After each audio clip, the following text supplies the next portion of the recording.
सोचिए क्या हो अगर सरकारी योजनाएं सिर्फ कुछ नियम कानून ना हों, बल्कि किसी के पूरे जीवन का एक रोड मैप हों। आज हम हरियाणा के उसी ब्लूप्रिंट को समझने की कोशिश करेंगे जो अपने नागरिकों का हाथ जन्म से थामता है और करियर तक ले जाता है। तो ये एक बड़ा सवाल है ना कि क्या कोई सरकार सच में अपने नागरिकों का भविष्य लिख सकती है। चलिए इसका पता लगाते हैं। हरियाणा के एक आम नागरिक की जिंदगी के सफर पर निकलते हैं और देखते हैं कि कौन सी नीतियां उनकी जिंदगी को एक शक्ल देती हैं।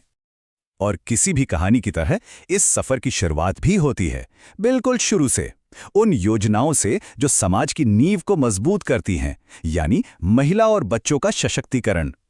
ये जो टाइमलाइन है ना, ये अपने आप में एक बहुत दिलचस्प कहानी बताती है। देखिए, 2015 में शुरुआत हुई बेटी बचाओ बेटी पढ़ाओ से। ये एक मिशन था, पानीपत से शुरू हुआ, हरियाणा के बिगड़ते लिंगानुपात को ठीक करने के लिए। उसी साल आपकी बेटी हमारी बेटी योजना से आर्थिक मदद भी मिली। और अब जरा फास्ट फॉरवर्ड करके आज पर आइए। सोच में एक बड़ा बदलाव दिखता है। अब बात सिर्फ बेटी को बचाने की नहीं है, बल्कि उसे इतना सशक्त बनाने की है कि वो अपने पैरों पर खड़ी हो सके। लखपति दीदी योजना हो या आने वाली लाडो लक्ष्मी योजना, इन सब का मकसद है बेटियों के हाथ में असली आर्थिक ताकत देना। अच्छा, अब इस जरूरी साल को याद कैसे रखा जाए? एक छोटी सी ट्रिक है। ये क्रांति 15 में पानीपत से शुरू हुई थी। तो बस 15 और पानीपत को जोड़कर देखिए।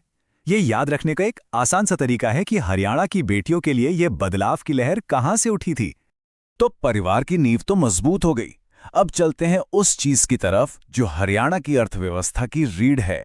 जी हां, खेत और किसान। यहां एक बहुत बड़ी, बहुत ही सीरियस चुनौती सामने आती है, पानी की किल्लत। धान की खेती की वजह से जमीन के नीचे का पानी समझ लीजिए कि खत्म होता जा रहा है। कई जिले डार्क जोन बन रहे हैं। तो इसका हल क्या है? 2020 में आई मेरा पानी मेरी विरासत योजना। ये एक बड़ा सीधा सा लेकिन बहुत असरदार आइडिया है। सरकार किसानों से कहती है कि आप ज्यादा पानी वाली धान की फसल की जगह कम पानी वाली फसलें उगाइए और इसके लिए हम आपको सीधे आर्थिक मदद देंगे। लेकिन खेती में सिर्फ पानी ही तो एक मुश्किल नहीं है, है ना? क्या होता है जब बाजार में फसल के दाम अचानक गिर जाते हैं? बस इसी का जवाब बनकर आई 2018 में भावांतर भरपाई योजना।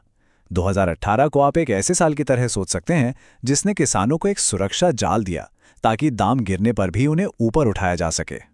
सुरक्षा जाल की बात चली रही है तो जरा इस नंबर के बारे में सोचिए।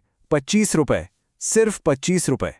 ये 25 रुपए का आंकड़ा सीधे जुड़ता है 2016 की पशुधन बीमा योजना से। ये योजना किसानों को किसी जानवर के नुकसान से होने वाले आर्थिक झटके से बचाने के लिए है। मतलब सोचिए, सिर्फ 25 रुपए में एक भेड़ या बकरी का 3 साल का बीमा। गाय या भैंस के लिए यही रकम सिर्फ 100 रुपए है। और अनुसूचित जाति और जनजाति के पशुपालकों के लिए ये बिल्कुल मुफ्त है। ये है वो सुरक्षा जो सच में हर किसी तक पहुंच सकती है। तो ठीक है, खेतों को तो सुरक्षित कर लिया। अब ये ब्लूप्रिंट भविष्य की तरफ देखता है, मतलब हमारी अगली पीढ़ी की तरफ। उन्हें ऐसे हुनर देना जो आने वाले कल में काम आए। 2016 की ये जो सक्षम युवा योजना है, इसने एक बड़ा ही दिलचस्प मॉडल सामने रखा, सीखते सीखते कमाना। जो बेरोजगार युवा महीने में 100 घंटे काम करने को तैयार हैं, उन्हें उनकी पढ़ाई के हिसाब से एक मासिक भत्ता मिलता है। इससे उन्हें काम का तजुर्बा भी मिलता है और थोड़ी आर्थिक मदद भी। और फिर साल 2022 में तो पढ़ाई लिखाई के तरीके ने ही एक बड़ी डिजिटल छलांग लगा दी।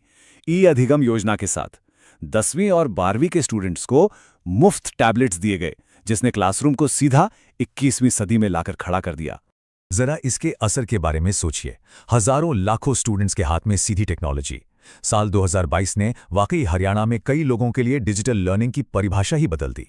अब इन सारी योजनाओं को एक साथ चलाने वाले ऑपरेटिंग सिस्टम को देखते हैं।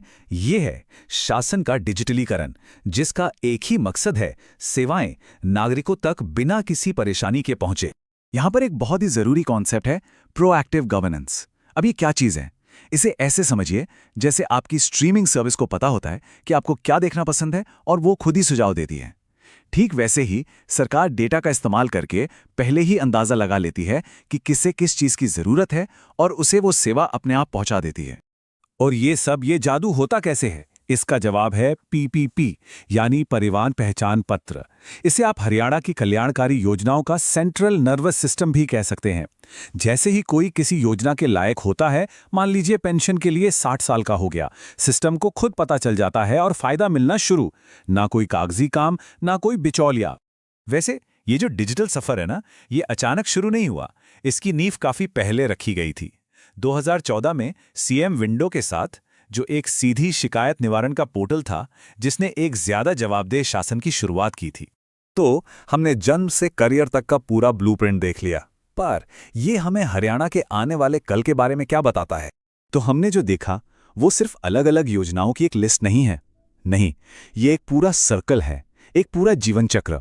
ये एक बच्ची के जन्म को सपोर्ट करने से शुरू होता है, किसान की रोजी रोटी को सुरक्षित करता है, एक युवा का करियर बनाता है और आखिर में सबको एक स्मार्ट डिजिटल सिस्टम में जोड़ देता है।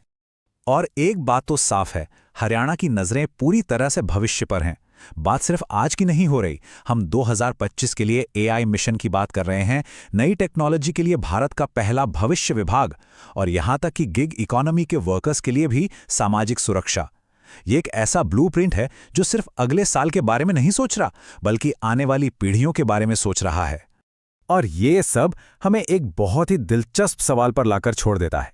जब एडवांस्ड एआई पीपीपी के इस विशाल डेटाबेस के साथ पूरी तरह से जुड़ जाएगी, तो क्या हमें कभी ये जानने की जरूरत भी पड़ेगी कि कौन सी योजना हमारे लिए है, या सब कुछ अपने आप हो जाएगा? इस पर सोचिएगा जरूर।